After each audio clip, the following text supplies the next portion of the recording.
Jangan lupa like, comment, and subscribe channel YouTube TVRI Bengkulu dan nyalakan lonceng notifikasinya.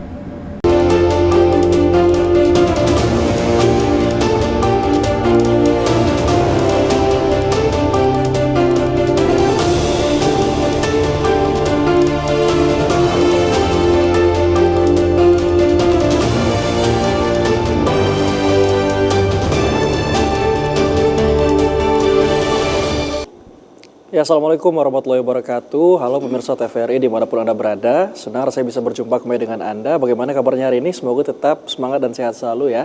Senang saya bisa berjumpa kembali dengan Anda di Berendo TVRI Bengkulu. Bersama saya Mikrom Utama yang akan menemani Anda selama 1 jam ke depan. Nah pemirsa TVRI, hari ini kita akan membahas satu isu yang selalu kita perjuangkan dan terus kita upayakan terus. Yaitu masalah perlindungan terhadap perempuan dalam tema masalah diskriminasi terhadap dan kekerasan terhadap perempuan. Terutama saat ini Komnas HAM sedang meluncurkan kampanye 16 hari anti kekerasan terhadap perempuan 2024 yang sudah dimulai dari 25 November hingga 10 November 2024 mendatang. Dan ini menjadi langkah konkret bagi kita untuk terus mendukung perlindungan dan upaya-upaya untuk perlindungan terhadap perempuan. Dan tentunya kami sudah menghadirkan narasumber hebat yang sudah hadir bersama kita di studio pada sore hari ini. Saya ingin menyapa terlebih dahulu ada Dr. Nelly Marheyanti, Ketua HIMSI dan Akademisi. Selamat sore, Bu. Selamat sore, Mas. Bagaimana kabarnya hari ini? Alhamdulillah sehat. Alhamdulillah sehat. Kita seharian ya. Ya, walaupun suhunya enak untuk enjoy di rumah ya. Oke, selanjutnya ada Ibu Charlie Safitri selaku advokat. Selamat sore, Bu. Sore, Mas. Oke, luar biasa sekali. Mungkin boleh menyapa pemirsa TVRI di rumah dulu, Bu, untuk memperkenalkan diri kembali. Oke, baik, saya dulu ya. Bismillahirrahmanirrahim. Assalamualaikum warahmatullahi wabarakatuh. Waalaikumsalam. Salam sejahtera, salam sehat semua, sehat mental ya bagi kita semua. Pemirsa TVRI, perkenalkan saya Dr. Nelly Marheyanti MSI. Saya adalah Ketua HIMSI wilayah Bengkulu dan juga saya seorang akademisi. Saat ini saya mengajar psikologi di Universitas Islam Negeri Fatmawati Soekarno Bengkulu. Itu saja ya perkenalannya. Okay. Kalau Bu Charlie kalau dipanggil Bu Cece ya? Iya, dipanggilnya boleh Cece. Perkenalkan. Halo, selamat sore pemirsa TVRI Bengkulu. Perkenalkan saya Charlie Safitri. Keseharian saya sebagai advokat. Kebetulan saya punya kantor sendiri dan juga tergabung di kantor advokat Orion Justice Law Firm. Oke, jadi kita didampingi oleh psikolog dan juga pelindung hukum ya terhadap korban-korban yang menjadi korban dari kekerasan terhadap perempuan. Nah, kalau kita bicara soal tema hari ini itu masalah kekerasan terhadap perempuan. Kalau ngomongin masalah kekerasan terhadap perempuan, layering-nya banyak, jenis-jenisnya banyak ya. Tapi kami ingin mungkin diberikan gambaran awal nih. Kira-kira kekerasan kondisi saat ini sedarurat apa sih Indonesia dan mungkin lokal terhadap kekerasan perempuan ini? Mungkin bisa jelaskan dari Bu Nelly dulu. Oke, baik. Terima kasih, Mas. Jadi kalau dikatakan darurat sudah bisa kita anggap darurat ya, walaupun memang dari segi data itu tidak terlalu akurat karena untuk kasus-kasus kekerasan lebih banyak korban itu mendiamkan. Untuk Bengkulu saja saya baru dapat data ya dari hasil data Simponi sampai akhir semester pertama ini hanya 28 kasus, hanya saya katakan tadi ya. Tapi itu adalah peningkatan dari sebelumnya hanya 20 meningkat menjadi 28. Peningkatan itu bukan berarti kasusnya semakin banyak, tapi bisa jadi karena kesadaran awareness masyarakat untuk melaporkan kasus ini. Gitu. Ya, kalau kita katakan darurat supaya muncul kesadaran diri di masyarakat khususnya korban untuk melaporkan kasus-kasus yang dia alami. Tentunya dengan berbagai macam cara ya, pendampingan dan segala macam. Ya, jadi memang seperti fenomena gunung es ya, mungkin ya, di atas terlihat kecil, tidak terlihat, tapi sebenarnya banyak. Di bawah itu banyak sekali.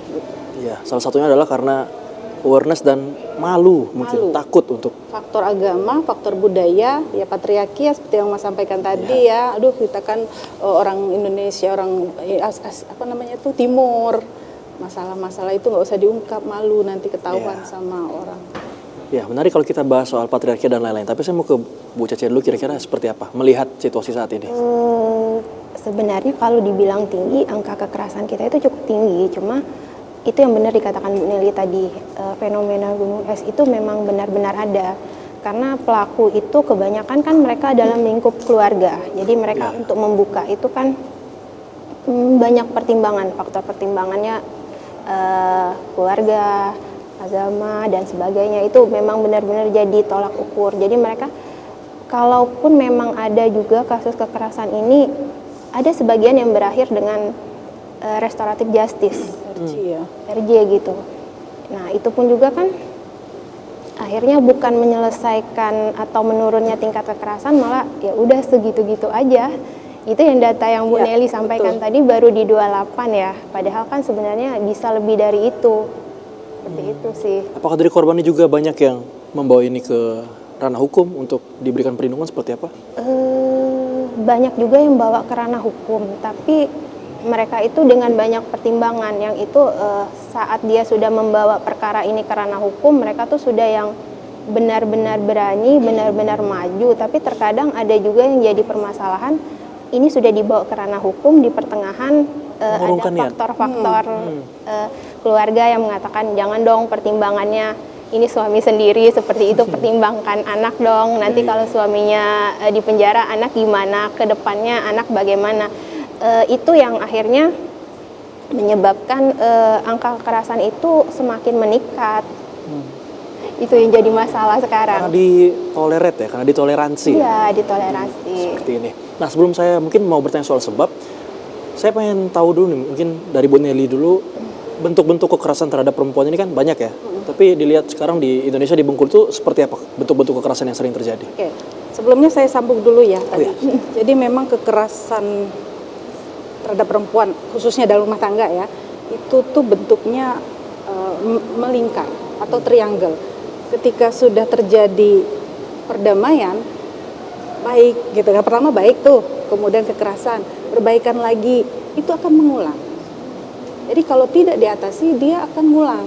Kan bentuknya kan kalau di dalam teori itu apa, lingkaran, apa spirokal gitu, kembali lagi. Ya, jadi memang kalau ditanyakan gimana harus akankah orang yang melakukan kekerasan itu berhenti, selama ini kalau tidak ditangani maka akan hanya mengulang. Itu tadi karena ada RG.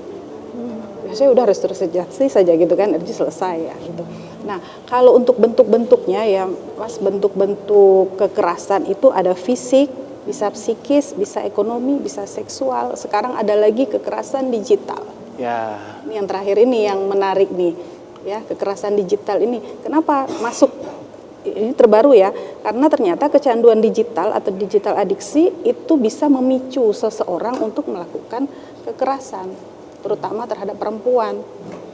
Terutama lagi dalam rumah tangga gitu. Misalnya istrinya cerewet gitu ya, ngeliatin suaminya main game terus atau berduaan dengan gadgetnya, handphonenya terus kan.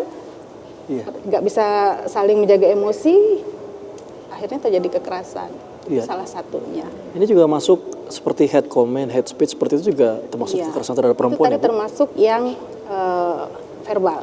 Ya, yang verbal, dan masuk. Kadang kita nggak menganggap bahwasanya itu kekerasan ya. Sering dinormalisasi, menganggap itu dia artis, public figure, wajar lah kalau mendapatkan hujatan. Tapi kita tidak pernah tahu psikis seorang seperti apa. Nah, kalau dari sisi advokat sendiri, sejauh ini yang paling banyak kekerasannya bentuknya seperti apa yang sering diadukan?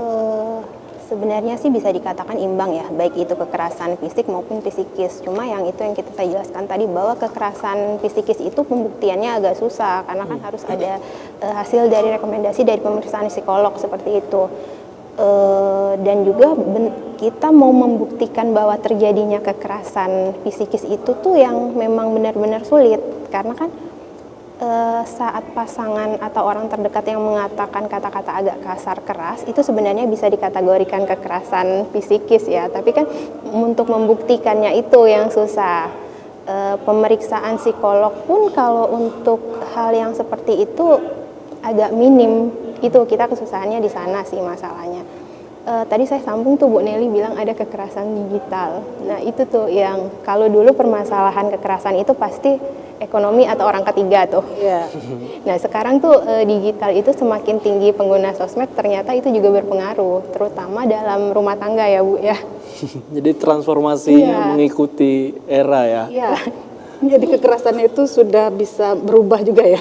Ya, jadi digitalisasi. Oke, nanti kita akan lanjutkan setelah jeda pariwara berikut ini. Tetap bersama kami hanya di Brendo.